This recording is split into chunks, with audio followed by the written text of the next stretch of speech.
Sure. Well, I'm, as you say, Chief Keith Richards. Yes, that's right. I first visited Nigeria in 1981 and was a frequent visitor, and then eventually in the 90s I moved there full time. I had a couple of spells at Guinness, including a while as Chief Executive, but I worked in other businesses like John Holt. I ran a soap factory in Aba in the east, which is where I got my first title, in Umangasi, which is part of the Ungwa part of Igbo land. Okay. And most latterly I ran Promasidor Nigeria, that makes cowbell milk and things like that. But I've had a lot of engagement with the arts. I wrote a newspaper column for 2 or 3 years for Business Day, and I've been involved with music and the visual arts. So Nigeria's been good to me, and I've enjoyed a long, fruitful relationship with her. Fantastic. Thank you for that introduction. So my first question is, where were you in 1960? Well, I think I was still at primary school, so I can't really say that independence really got onto my agenda. I think the first time I came to know Nigeria, as opposed to Africa, you know, because I was part of that generation that, you know, we read about Africa, about missionaries and that whole particular narrative, Livingstone and Stanley and Slessor and Mary Slessor. yeah. So I think the first time that I really recognized Nigeria as I was learning about politics and international affairs would have been the Civil War in the late 60s. Okay. Yeah. So you heard about Nigeria in the 80s.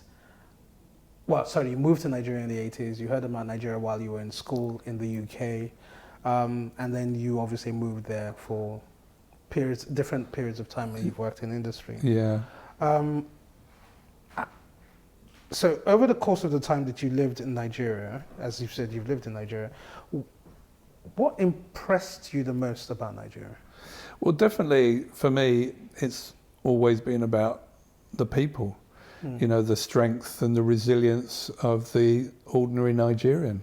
There's too much, you know, negative news about Nigeria, and not enough attention is given to how strong and resilient emotionally and spiritually Nigerians are. They've had to cope with so many setbacks, corruption, and they keep being thrown hope. And from one regime to another. Exactly, you know, from independence, there was this huge surge of hope and positivity, and then that was destroyed by the military, the Civil War. Then in '79 you get back again. There was great hopes for the civilians coming back. That was destroyed. We had subsequent military regimes, terrible times under Abacha, and then again in 1999 there was another resurgence of hope, and we've seen where that's got us to. So I think Nigerians still treat their everyday with humour and resilience. I keep using that word, you know. No, I have to agree with you. I mean, if I am to look back on my experience with Nigeria, obviously I wasn't born during independence. I was born 11 years after independence. I remember the transition from, you know, military to civilian, and then from civilian back to military, and looking at the resilience of Nigerians. I after being born here, then going to Nigeria, and always hearing it in the echoes of the conversations with my parents who lived here, and their parents and friends who lived here, and then going back to Nigeria and also like just hearing it on the street everywhere you go, and you see people smiling and cracking jokes, and these people, some people have next to nothing, but you can see the contentment within themselves, which I think is a testimony to us as Nigerians, because with the transitions that we've been through, pre and post colonization, pre and post independence, there's a strength of spirit. We're made of sterner stuff, you know. And yes, fine. It seems as if there's always peddling hope, you know, with each regime that comes along. But there is change that we see. It's not the same because the infrastructure that was already in place pre-independence and post-independence has been overwhelmed because we are one of the largest African countries. So it's, as you say, the resilient spirit of Nigeria and Nigerians going forward, you know. And I think that's going to stay with us for a long time, even though I think there are a lot of people who are losing a lot of patience. When we talk about that, I would say, what are the comparative differences between Nigeria and Britain in terms of industry?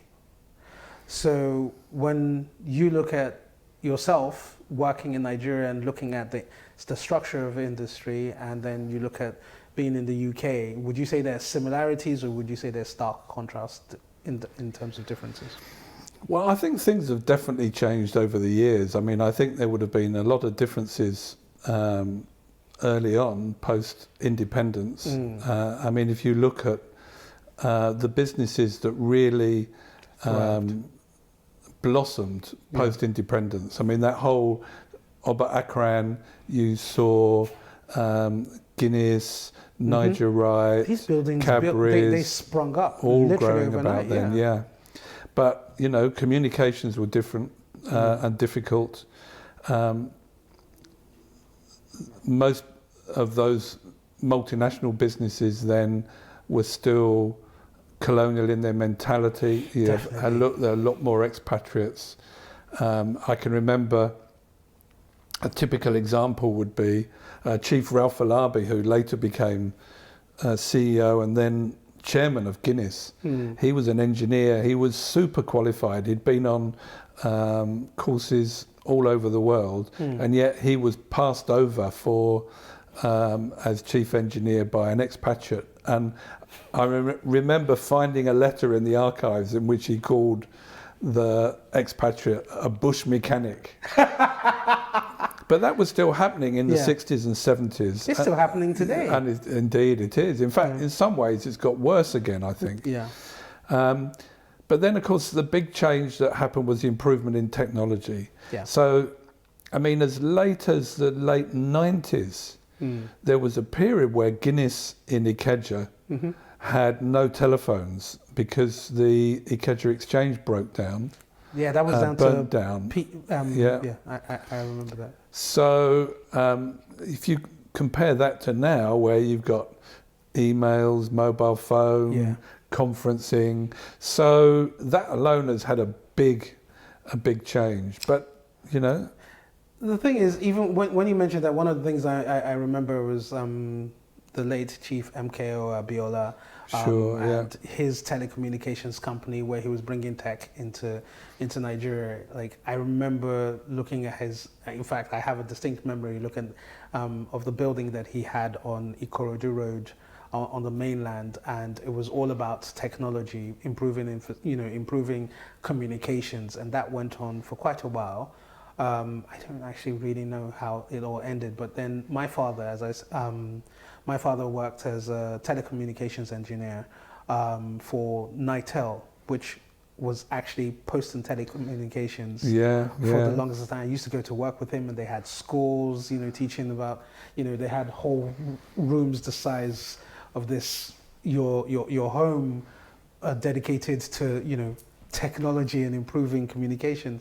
And even when you just think about how it's evolved over the period of time, now, as we're talking, everything that we're doing is based on networks like MTN, and people are still complaining that it's not working as well as it is, which I can actually think there's a direct correlation between how energy, light, is distributed in Nigeria, and the fact that it's not consistent and stuff. But this is not being down in the mouth about Nigeria, but it's just talking about these things in terms of the evolution of Nigeria from pre independence and post-independence. Well, I mean, even in the 80s, I can remember having to go to Night Owl and queue up Yeah, to make a telephone call back to the UK, right? You know, exactly. you'd pay your money, you would sit, and after maybe an hour, they'd say, Oyibo, booth number 4. You would go there, you'd paid for 3 minutes. Yep. And a voice would cut in and say, Oyibo, you have 10 seconds, and, you know, and then you'd be cut off. And so, you know, There was communication. Yeah. I mean, think about it, from telegrams to actually being able to Yeah. make a phone call. But that change has made I think it's made a big difference, not just to doing business, but to social activity and Nigerian society, mostly for the better, but not entirely. I agree with you on that. So what privilege, if any, do you see Nigerians having in Britain and the British having in Nigeria? Well, I think Nigerians don't really have what I'd say privilege. I mean, you know, Nigerians are like any people of colour in the UK, and we're in the middle of, you know, a resurgence of racism as a result of Brexit. Of course. And, you know, the right wing responding to things like Black Lives Matter. Yeah. But I think the innate personality of Nigerians has tended to give them an edge, and you can see how highly Nigerians are represented in music. Yeah. You know, some of the football, on Politics. and politics, definitely. So Yeah. I think, but that's been a result of Nigeria's own personality within Nigeria, and in fact colonial Africa generally. The white man still has opportunities, he's treated differently, and you know, we were chatting earlier and we're saying how, you know, you go to a meeting and, you know, everyone, Nigerians and expatriates, will gravitate towards the Oyibo On the boy and in the room, assume yeah. he's the boss. As I said, You know, I've had meetings where I'm leading the meeting and they're like, you know, they don't even pay attention to me until the Oyinbo comes into the room and they start talking to you. And you're like, whoa, okay. Yeah. So you didn't think that I was somebody of relevance or regard? But anyway, it is part of the same thing happens to me in the UK from time to time as well, for obviously different reasons. But, you know, this is just how these things manifest. With regards to sort of the industry and just a general impetus for movement, you know, what is considered success, what would you say, in your opinion, are the strengths you see in Nigerian women and Nigerian men? I mean, they're two sides of the same coin, but they're very different at the same time.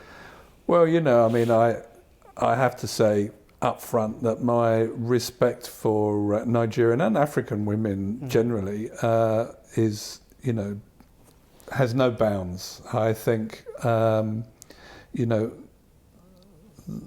the world is a patriarchy, but, you know, certainly Nigeria today is still very male orientated, and I think, you know, strong women have to fight to achieve what they've achieved. Definitely. But even so, you know, we can look at some of the influential women in Nigeria's history.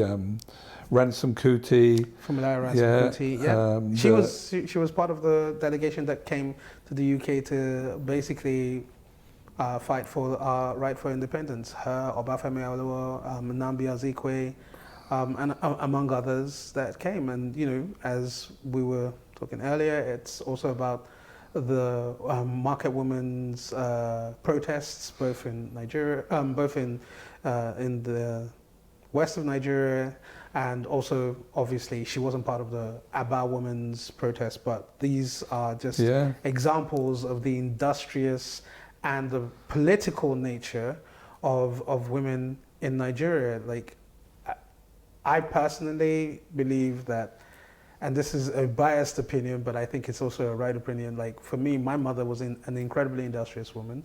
She was a head chef for Nigerian Airways for many years, and I used to go to work with her. But she also ran businesses on the side. She had a supermarket, she had a wholesale store for cement and minerals, and everything I know about business came from her. But like she was the epitome of a strong woman, a strong and compassionate and kind woman, because when we moved into Idimu, my mother was the person who created a women's association group that, all the members, which were over 50 actually, if I now remember correctly, they came together and they supported each other in terms of industry. They would contribute money to get you started on a business that you wanted to do. If there were courses and somebody actually had an area of expertise, they would recommend you to the different people. And one of the most memorable bits for me was just in terms of, yes, we know Nigeria is a patriarchal society, but there are pockets of people who actually don't necessarily live particularly in that way. There was a particularly young woman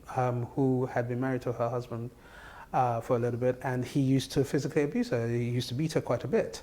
One day my mother and the rest of the actual members of the society came up, and they all went down. I think there were about 20 of them, and they beat the snot out of this man. And it was, for me, a turning point, because I realized that, with the power of many, and this were women. I mean, this was a man behaving in an entirely unjust way, and none of the authorities were going to do anything about it. So they did something about it. He never touched his wife again. Well, I think you've touched on it. The authorities wouldn't, because we're talking about a country that in 4 years ago actually, refused to pass a law recognizing the equality of women, and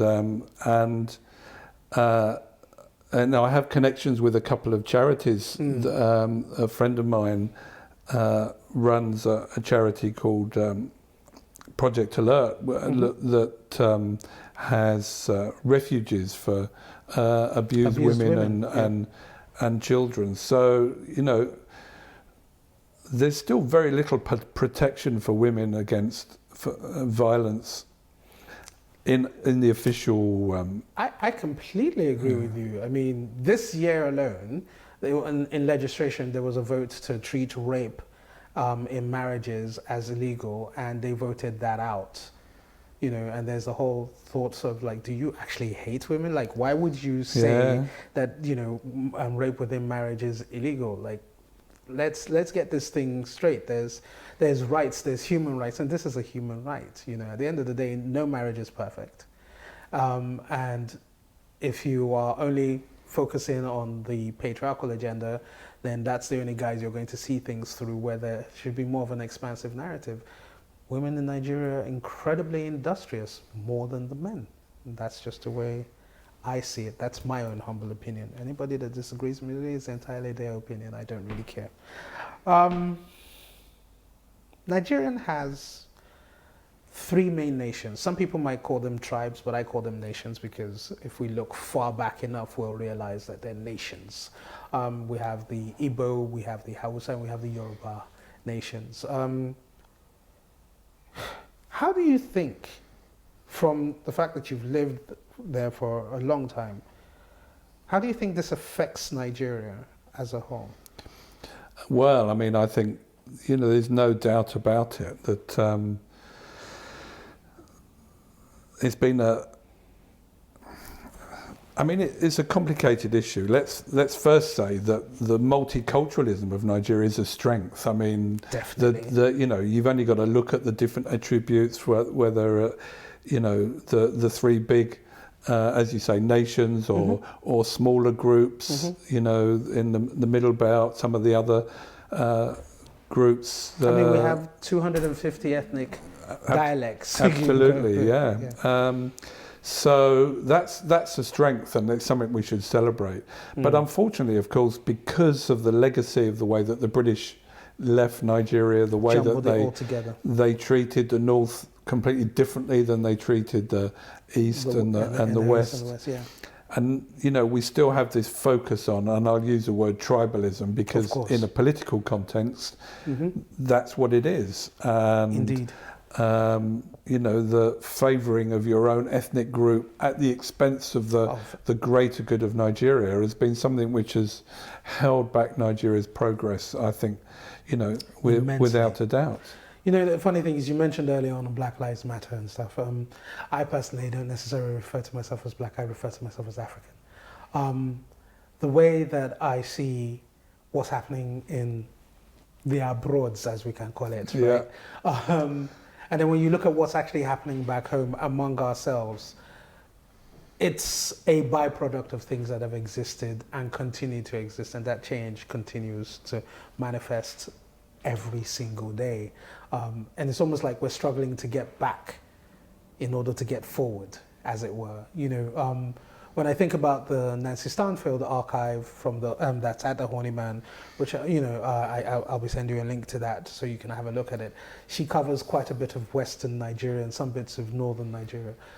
It's not entirely representative of the whole of Nigeria, but you can see in there she documents sort of everything from like education, because she was a teacher. You can also see that she's documenting things about Adire, which is about the coded narrative that exists within our fabrics. Also the plaited narrative that exists within hair. And you think that one of the questions I asked myself is, was she aware of what she was capturing at the time, or did it just seem like the tourist gaze, where you're putting yourself in a situation in order to show that I'm here and this is what it is I've seen and this is what I've experienced? Or is this something that she went to mine for more information to get a deeper understanding about it? Because even if you think about religion in Nigeria is a dichotomy of like Christianity and Ifa and Dibia, which is like, and indigenous religious practices that were frowned on and called evil over the period of time. But the thing is, there's a duality of life that we're living with, even down to sort of being taught English in schools as opposed to being taught your native tongue and being understanding what this can actually give to you. I know it seems as if I'm rambling on, but every time I think about these things, I'm like, one doesn't exist without the other. It's the domino effect of independence. And some people say that we gained independence. I like to look at it as we attained independence, because it wasn't something that was given to us. It's something that we actually had to strive for. Which leads me to my next question. Well, just before you go into the next point, Chair, I think talking about Lisa's visit, it takes... Nancy. Sorry. Nancy Stanfield. Yeah. Of course, Lisa was a pop star, right? Exactly. So, clearly, I think anyone who thinks that they go and visit any other country, but particularly a country with as rich a narrative and heritage and culture as Nigeria, and thinks they're going to understand it, on a single visit, even for a few months. You're sadly mistaken. It took me many, many years of trying to understand. So my newspaper column and my book was called Outsider Inside. That even after 20 or 30 years, you're still not fully an insider. Yeah. And I lived for 2 years in Aba, which gave me, a greater insight into that part of the country, to balance the fact I'd be living in the West for quite a while. And then when you carry that into the way that people run businesses too, I think, there's an arrogance that multinationals send a manager to do a 2-year or a 3-year stint. And then they go off somewhere else. If you're going to manage an organization with hundreds, maybe thousands of people from different ethnic groups, and if you have no comprehension of what ticks their boxes, what the cultural conflicts there might be there. How do you become an effective manager? Without understanding at least some of the nuances and paying some respects to them. So it continues to be relevant, and it is in in the commercial side, the industrial side that I come from, as well as the artistic and the political side. I agree with that, actually. You're right about that in many respects. The funny thing is, like, for me, the opposite side is I've consulted with Marriott, and I traveled to countries in Europe, Middle East, and Africa, and it's basically the nuances that you actually have to focus on, like the way a word is said, and you know, our languages in Nigeria are very percussive, so it's like tonality. So we're tone sensitive because we have an idea of what somebody's means when they say a particular word in a particular way, and that leaves a lasting impression. To somebody else that doesn't necessarily, even we speak Yoruba or Igbo or Hausa we speak our English with the meaning. So for instance, I can say something like Shebe Elungbe, or does it live there? And somebody might actually be like, what do you mean, does it live there? But in Yoruba, that's a whole different connotation to what it is we're saying. It's something quite simple, but in English, that is like, how dare you talk to me in that particular way? And you know, these are the different nuances. And as you said, it takes a while to become acclimatized to that. And even that, I, as a Yoruba and quarter Fulani, because my mother was half Fulani. Okay, right. I, as that sort of individual, like, I had to learn these things, and these things are taught because you are steeped in that environment, not because you're just flirting with it and then going away and, you know, sort of writing little footnotes and stuff like that. Even down to language in schools, at the end of the day, I actually had to do and learn. I mean, fortunately for me, my parents spoke Yoruba to me and a bit of Hausa when I was growing up. I mean, Hausa is not Fulani, but you know what it is, I mean. And I had to learn it even more when I went back home because I didn't realize the little nuances that I was subjected to growing up back home. I actually wrote a little piece about that called No Vernacular Speaking because it was a charge. But yeah, I mean, if you're looking at the industrial side of things, you wonder whether the foreign companies were aware that very rapidly they became known because they tended to be dominated. So if you look in the brewery industry, for many years Guinness was seen as a predominantly Yoruba business. Nigerian breweries was tended to be an Igbo business. Oh, wow. And then you look and you look at so many businesses. In merchant banking, FCMB was Yoruba. IBDC was from the east. From the east, You look at comparisons between Nestle and Unilever, and there were definitely now were the post-colonial businessmen aware of that? I doubt it very much. You know, that places tended then to recruit their own. And you know, when I joined Guinness, I very specifically worked to try and change the dynamic and make Guinness a company that, you know, we were selling beer right across, even to the north, although of course that became more problematic and contentious. Of course. But definitely to have representatives of the whole country in the management structure. Well, it's important. When you think about the north, you know, in certain parts of North, in Kano, for instance, you're not going to be drinking. You're not, you know, there are different laws that are operating in that sector as well. Of course, but if you go to Sabongari, the laws are different there now. Yeah, exactly. But they're different parts of the north, and these are the things. It's like local knowledge and sort of the international narrative all juxtaposed against each other. It's interesting. And you mentioned Unilever, the Niger company. Every time I think about it, I personally have a problem with them. I've had a problem because, like, for instance, you know, they sold certain territories, but there was also like the narrative of the way that they pitched themselves and selling industry to the UK in order for them to have unfettered access and everything.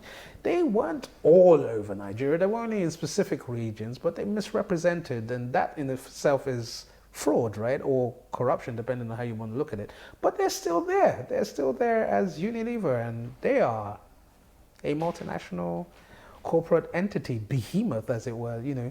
and they're still in our houses every day.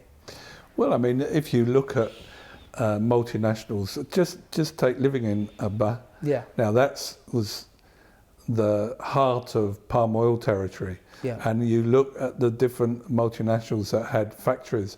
I mean, palm olive, that soap, which is international, Yeah. is named for that fruit that came from that part of Palm tree, Nigeria. yeah. So Wow. Unilever was there, Patterson Zakonis with, Cussons, all of those. I was there making truck soap, the indigenous bars of soap that would be scrubbing, scrubbing a doorstep 1 minute and behind the ears of a grubby child on another. But you can see how a lot of industry in Nigeria still reflects the pre-colonial history. Yeah. Well, it's kind of hard to dust it off. I mean, we're talking quite a few hundred years right now, and it's still ongoing, as you said. With that said, would you be able to name 3 famous Nigerians that you like? I mean, just 3, because I'm sure there are a plethora, but, Well, I mean, there are several record covers here from Fela. Of course. I mean, if anybody says they like Nigerian music and then they talk about, Afro beats, they're just not recognising the greatness that was where it comes Fela. From. Yeah. But before him, there were so many high life musicians and palm wine musicians and people. So, but I would say in the music field, definitely Fela. I think. We are talking Fela Nicolas Bokuti, not Fela Showande, the classical composer. Of course. And his sons, of course, Femi and Sean, who are carrying on the family trait. And we've already talked about his mother. Yes. So that's a strong dynasty. Of course. And then in the artistic field, I've got a number of paintings here and works by Nike Ogundayi Davis. Yeah, her lovely gallery in Lekki is, I can't call that a gallery, I call it an institution. It is. You have to keep going back. Definitely. Because you're never going to be able to see all the works in there. And she's an incredible woman. Definitely. And, I think, too, what people don't recognise is, she came from an abusive relationship. She was one of 7 other wives, I think, with twins 7, and then she left there, went to Oshogbo, worked with Suzanne Wenger, where she learned craft as well. And then also realised that by encouraging the resurgence of Adire, creating employment for women in the rural areas, and we're talking about Horniman Museum. They have displays of her work. Of course, yeah. The Smithsonian, I think, in one display listed her as the 5th most influential living woman artist. She travels the world giving lectures, and this is a self-taught artist who's basically steeped herself into the cultural narrative of the Yoruba culture and learning in Oshogbo. Oshogbo is a place that I believe everybody has to visit before they die. Yeah. Because there's so much energy there. It's steeped in history. And the third person? Well, there's so many. I was tempted to go for Professor Soyinka, Wole Soyinka, because of what he's achieved. But now you've made me think, I picked 2 people from the West, so maybe I should just go and pick someone different. So I'm going to go something different. A great friend of mine, Kadria Ahmed. She's a broadcaster. She was the editor of Next newspapers. Oh, wow. She then was the first woman to have, she called it Straight Talk with Kadria, where she debated with politicians and shocked them by actually doing her homework and challenging them, which was unusual. Well, And nobody then- was accusing her of being a stupid journalist. Or anything. Exactly, you know, they didn't dare. Yeah. She was the adjudicator at the last presidential, in fact, the last two sets of presidential debates. And this week, she's just started a radio station in Nigeria called Now Radio. I think it's 101.9. Okay. And I'll be sure to check that out. she'll be talking truth to power. She's got a strong Beautiful. team. And, you know, I mean, this is important because Nigerian media is, let's face it, lacks some credibility when it comes to, you know, engagement with politics. Yeah. So They're generally quite bullied Yeah. all the time, to be honest. Yeah. So that's why I pick her, because I think she hails originally from Kaduna. So there you go. It shows that So I'm there's a fully cross balanced. sections. Yeah. That's good. That's really good. I think I asked this earlier on. You lived in Nigeria for quite a while. What was your favorite Nigerian dish? Well, I like pepper, but after a while it didn't like me too much. So I always enjoyed, I mean, working at Guinness, you had to go into trade. My customers were not ajabotas on the island. They were all over the country in small beer joints. Yeah. So you had to had to go and pepper speak soup. to them. Yeah, of course, pepper. So I preferred fish or chicken pepper Same soup. here. I'm not a meat eater, so No, it's like poultry or seafood. So yeah. And you know, I lived in Aba, and the most popular dish there was definitely isiewu. And that one is too hot for me. The idea of putting your hand in the bowl to check for the particulars always put me off. But jollof rice, you know, I mean, there's a great restaurant here, Pitanga, close Inky's to restaurant. Inky's place. I'm going to be interviewing Inky as well. Okay, fantastic. I love her. I love her cooking. And She's of course, incredible. it's a modern and fusion take. Yeah, so, but I mean, again, you know, driving around the country, if you saw akara on the roadside, maybe out in the west or Bomosho or whatever, and you buy it and it's fresh and it's in a leaf. It's piping hot, and akara it's hot, or it's jojo. burning your fingers. Yeah. So there's a lot of great food in Nigeria. Yeah. Seriously, it's one of my dreams to drive from from end to end, just sampling. Yeah, because definitely. the food is incredible. And washed down, in my case, with Guinness, but fresh palm wine too. Palm wine for me rather than Guinness, because I don't drink anything carbonated, as it were. So, like, yeah, that's brilliant. What's your favorite Nigerian saying, phrase, or proverb? Because there are many. Nawao. Shogbo. It means so much. Motibo. Motibo, I don't hear. Yes. But, you know, I mean, Nigerians always say, well done, sir. Yeah. Well done, sir. You walk in there, well done, sir. Yeah. So then I'd respond, Ekushe, Dalu, Nagode would be my of course. response. Depending on the region that you're in and the people that you're talking about, talking to in the regions that you're in, because we're spread out all over the place. Yeah, definitely. You know, there's a real beautiful mix. And my last question, how do you compare Nigeria then, as in, because you've been going for quite a while, and Nigeria now, and the UK then, and the UK now? Because, you know, we are talking 60s at 60, Nigeria at 60, but these are the 60s we're talking about, which were pivotal moments in both Nigeria's history and the UK's history, as in and Britain's history. Definitely in Nigeria, things like technology have taken things further. Of course. But, you know, you have to say there are not been advances in infrastructure and support. Definitely Nigeria's health system and that needs serious medical system have not moved forward. But there are certain, for the instance, with, and I'm sorry to cut in, but there are certain things that are happening. For instance, Life Bank in Nigeria, which is it's an app that was created. I forget her name. It's fantastic, a Nigerian woman which is basically they do blood drives, because if there's an accident and you need blood, you call them, and there are people who donate blood. They screen the blood and then they make sure it gets to the right person on time.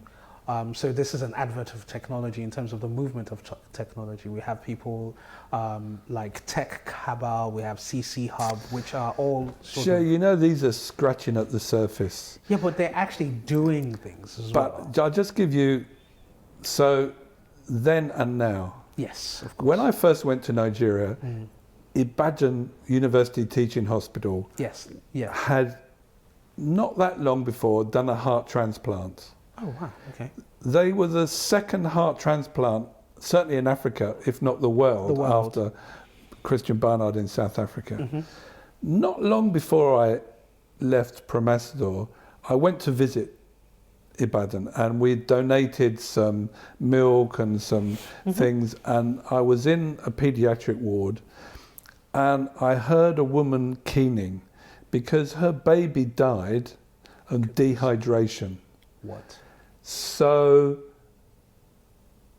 all that money that has gone through Nigerian political hands, that has been wasted, and a hospital that was once world class now is so bad that a baby could die for lack of a drip. Yeah. And let's be clear, colonial legacy and the role of the West is part of that, but you cannot absolve the role of the Nigerian political class, of course, in that. And I think that's the kind of disappointment that when I went to Nigeria in the 80s, we were saying Nigeria has potential, and today we are still saying Nigeria has potential. That's not what we should be saying, and to be honest. So clearly Nigeria's been good to me, and I've tried to engage and contribute, but I think we have a lot to celebrate because Nigeria's here, it's the 60th anniversary, but we need to be realistic and understand that those founder fathers, the one that you mentioned, Zeke, Owolowo, Inaharo, who were fighting, I'm sure if they knew where we are today, they would not have been happy. Of course, I agree with that. That's an amazing summation of the then and now narrative of Nigeria 60. Will you be going to the Horniman again anytime soon? Definitely, yes. I'll go and catch up on this photographic exhibition. It's a great museum, and I'm sure it'll be by booking and mask and socially distanced. Believe me, as we're having a socially distanced interview in your fantastic home, with all this incredible artwork. I thank you so much for your time. I really appreciate it. Thanks for the opportunity. Honestly, I really appreciate it. Thank you so much.